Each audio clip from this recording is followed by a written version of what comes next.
Міністэрства абароны перадало ў палату прадстаўнікоў праект з папраўкамі ў закон аб абароне, ўзброеных сілах і ваенным стане. Дык што ж там выправілі? Ну, напрыклад, адгэтуль увесці ваенны стан у Беларусі можна будзе праз напад на гэтак званую саюзную дзяржаву альбо ў выпадку смерці Лукашэнкі.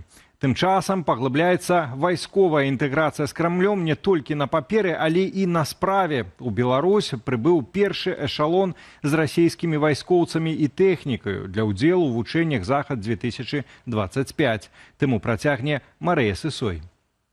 В случае любой агрессии наши эшелоны готовы переместиться в течение суток в любое место на большие расстояния. Вучэнні «Захад-2025» маюць распачацца ў верасні. Але першы расійскі эшелон з вайскоўцамі і тэхнікаю сустракалі ўжо сёння – хлебам, соллю і оркестром. Мы встретили первых представителей вооруженных сил Российской Федерации, совместно с которыми на полигонах и участках местности в ходе учения мы отработаем вопросы применения воинских частей и подразделений сухопутных войск на основе анализа последних современных военных конфликтов. Ні дакладных датаў, ні колькасці удзельнікаў вучэнняў беларускія вайскоўцы дагэтуль не называюць. Мяркуецца, што колькасць удзельнікаў будзе ўдвая меншая, чым планавалася спачатку, і што месцы правядзення вучэнняў адсунуць ад межаў Беларусі. Мы оставляем за собой право принять решение и переместить отдельные наши подразделения в ходе учений, чтобы отработать эпизоды исключительно оборонительного характера. Тым часам ад Мінабароны ў палату прадстаўнікоў паступіў праект закону, які ўстрывожыў не толькі беларусаў.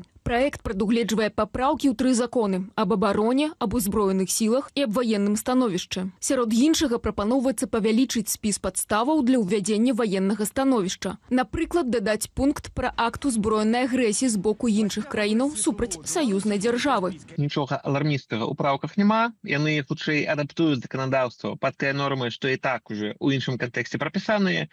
І, у прынцыпе, ясна, што калі па Беларусі заўтра хацелі рабіць вайсковы стан, то гэта прабілі тое, што цяпер Беларусь будзе абавязаная не толькі праз АДКБ, але і праз саюзную дзяржаву неяк Расіі дапамагаць, на практыцы асабліва нічога не зменіць, юрыдычна і так абавязаныя, на практыцы і так гэта адбудзецца, калі будзе такая палітычная воля Пуціна і Лукашэнкі. Яшчэ адна папраўка – смерць Лукашэнкі будуць прызнаваць пагрозою, што можа прывесці да ваеннага стану. Што праўда, такі выпадак ужо быў прапісаны ў апошняй версіі Канстытуцыі, змененай чарговы раз у лютым 2022-го. Фактычна мы бачым, як такімі вось дадатковымі абумоўленасцямі пра вайсковы стан Лукашенка робіць тыповую праблему ўсіх аўтакратаў, што пасля іх пачынаецца смута, разруха, няма ясных інстытутаў, няма механізмаў транзіта ўлады зафіксаваных празрыстаў у заканадаўстве. І гэта ўсё стварае, канешне, вельмі небяспечную для краіны сітуацыю. Зрэшты, на думку апытаных намі экспертаў, рэжым ужо меў дастаткова нагоду ўвесці вайсковы стан. Напрыклад, калі адбываюцца залёты і падзенні расійскіх дронаў. Але нягледзячы на тое, што заканадаўчыя змены хутчэй фармальнасць, самыя трэнды ўказваюць на паглыбленне залежнасці ад Расіі і мілітарызацыю тэрыторыі Беларусі. Все робіцца для таго, каб падрыхтаваць Беларусь для магчымага выкарыстання яе тэрыторыі Расійскай Федэрацыі ў якасці плацдарму для агрэсіі супраць краінаў НАТО, як непасрэдна ваеннай, так і гібрыднай. Мы бачым, што рэжым Лукашэнкі сам вядзе такую рыторыку, якая спрыяе гэтай же самай агрэсіі. Мы можам зрабіць выснову, што яны цалкам сур'ёзна ўспрымаюць верагоднасць ваеннага канфлікта з краінамі Захаду ў бліжэйшы час. Вучэнні «Захад-2025» адбудуцца ў верасні, а ўжо сёння ў Беларусі пачынаюцца іншыя манеўры вайскова-паветраных сілаў і войскаў супрацьпаветранай абароны. Іх актыўная фаза пройдзе на расійскім палігоне Ашулук, што ў Астраханскай вобласці. Марыя Сысой, Белсат. З аднаго боку кіламетровыя чэргі, супрацьлеглага амаль пусты пераход. Гэтак выглядае беларуска-польская мяжа сёння. Пры гэтым, каб выехаць з краіны, беларусы чакаюць ажно да 5 сотняў. Што і чаму адбываецца на мяжы, распавядзе Руслан Ігнатовіч. На пункце пропуску Тэресполь чаргі на выезд у Беларусь, як бачыце, няма. Шлагбаум перад беларускую тэрыторыю адчыняецца літаральна праз некалькі хвілінаў пасля прыезду. Аўтобусы мінаюць мяжу паўпустымі, а некаторыя людзі заходзяць у салон проста перад шлагбаумам, каб даехаць да Берасця ці Менску. Кошт квітка да сталіцы каля 30 еўраў. Польскія памежнікі афіцыйна паведамляюць, што час праходжання кантролю 5-7 гадзінаў, але на практыцы сёння значна хутчэй. 2300 легкавых аўтамабіляў, яшчэ каля 35 аўтобусаў. Такая чарга на выезд з Беларусі праз пункт пропуску Берасце на раніцу 6 жніўня. Як апавялі пасажыры нашай здымачнай групе, чарга незвычайная, а электронная. Усё пачынаецца з рэгістрацыі. Чалавек прыязджае ў зону чакання, атрымлівае нумар у чарзе і прыблізны час праходу памежнага кантролю. Пасля гэтага няма неабходнасці заставацца на месцы. Можна ехаць дадому, на працу або нават у іншы горад. Калі ж чарга падыходзіць, сістэма паведамляе пра гэта, і чалавек прыязджае да пункту пропуску, дзе ўжо ў сярэднім за 4-5 гадзінаў праходзіць усю мяжу разам з чаканнем на мосце і правяраннямі з абодвух бакоў. Але ў тых, хто едзе за мяжу аўтобусам, такой магчымасці няма. Да таго ж, для такіх пасажыраў узнікла дадатковая складанасць. Транспартавая інспекцыя забараніла перасаджвацца ў іншы аўтобус. Раней можна было зрабіць гэта для хутчэйшага мінання мяжы за дадатковую аплату. Цяпер жа інспекцыя кантралюе, ці сапраўды пасажыр едзе на сваім месцы. Хоць караюць за гэта як пасажыраў, так і кіроўцаў, але выпадкі перасадак і так маюць месца. Но если они заходят в автобус и смотрят по билетам посадку, на билеты приобретаются, которые на автовокзале, вы же понимаете, они выглядят совершенно иначе. И вы такого билета на этот рейс не имеете, то они вас высаживают. Паводле Дзяржаўнага памежнага камітэту Беларусі за апошнія дні польскія службы прымаюць усяго да 40% аўтаў ад нормы. Маўляў, нават калі машыны гатовыя выехаць, яны не могуць мінуць мяжу праз штучныя абмежаванні з польскага боку.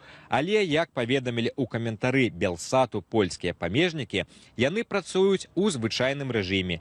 Заяваў жа беларускіх калегаў яны не каментуюць, бо разглядаюць іх як правакатыўныя. Руслан Ігнатович, Белсат. Міністэрства адукацыі падсумавала вынікі сёлетняй уступнай кампаніі. У беларускія ВНУ ўжо залічылі каля 48 тысяч студэнтаў. З іх амаль 4,5 тысячы выдатнікі. Таксама паступілі больш як 1600 выпускнікоў каледжаў з чырвонымі дыпломамі. У адну з галоўных альма-матар краіны, беларускі дзяржаўны універсітэт, прынялі амаль 4,5 тысячы першакурснікаў. Сярод творчых спецыяльнасцяў самы высокі конкурс быў на графічны дызайн і мультымедыя-дызайн. Амаль 15 асобаў на месца. Прыёмная кампанія працягваецца. Цяпер ідзе набор у сярэднія спецыяльныя навучальныя установы для выпускнікоў 11 класаў. Дакументы на бюджэт туды прымаюцца да 6 жніўня. На платнае навучанне да 14. У Беларусі змяняюцца правілы дарожнага руху. Гэтак дазволяць танаванне шыбаў у аўтамабілях, але толькі задніх і бакавых.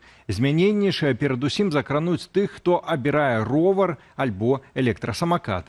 Улады тлумачаць, захады вымушаныя, бо колькасць ДТЗ з удзелам двуколавага транспарту істотна вырасла. Што менавіта змянілася і як гэта адаб'ецца на гарадскім руху, разбіраўся Андрей Сульжыц.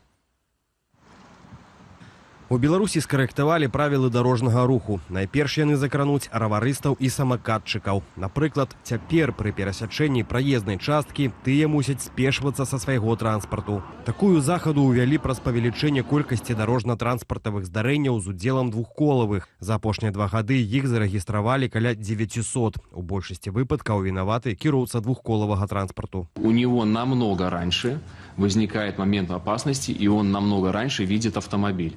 Водитель автомобиля, осуществляющий поворот направо, действительно в последний только момент видит велосипедиста либо лицо, которое передвигалось на средствами мобильности, и у него не было физической возможности что-либо предпринять во избежание ДТП. Калі вага вашага электраровара, самаката ці сегвея большая за 35 кілаграмаў, паводле новых правілаў вы не можаце ездзіць ходнікамі. Абмяжуюць для двухколавых і хуткасны рэжым. Максімальная хуткасць на веласцежцы мусіць быць не большая за 25 км на гадзіну. Тротуарам 10 км на гадзіну. У многих краінах існуе такое рашэнне, што велосипедисты, самокатчики, моноколы, сегвеи павінны, калі на тротуаре ёсць пешеходы, знижать свою хуткасць до хуткасці пешаходаў і даваць ім дарогу.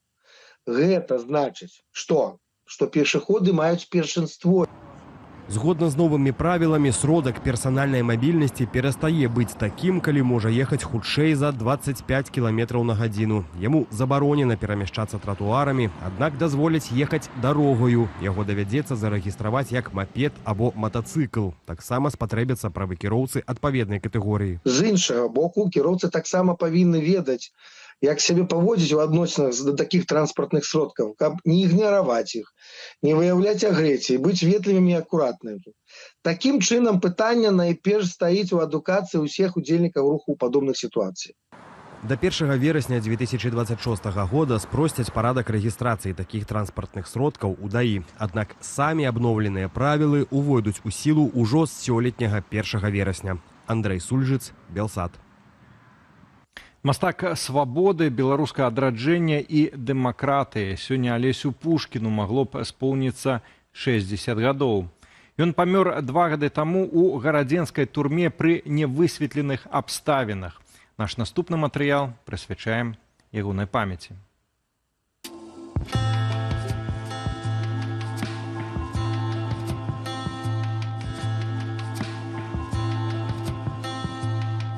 Лёс мастака ў таталітарнай дзяржаве. Арышты, допыты, ператрусы і вось праца. Так вось, учора я быў выкліканы да майора міліцыі Неўржыцкага Александра Мікалаевіча. Быў праведзены допыт. Абсурдна выклікаць мастака па выбухам, правда? Мастак павінен паказаць тую сітуацыю такого страху і скаванасці на Беларусі. І тое, што мы з гэтай сітуацыі самі не выйдзем. І правакаваць людзей, каб нешта зрушылася, каб нешта зрабілася.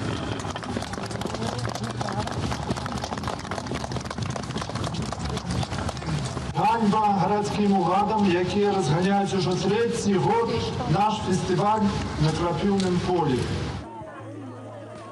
Купальня – гэта наша ўсё, купальня і каляды.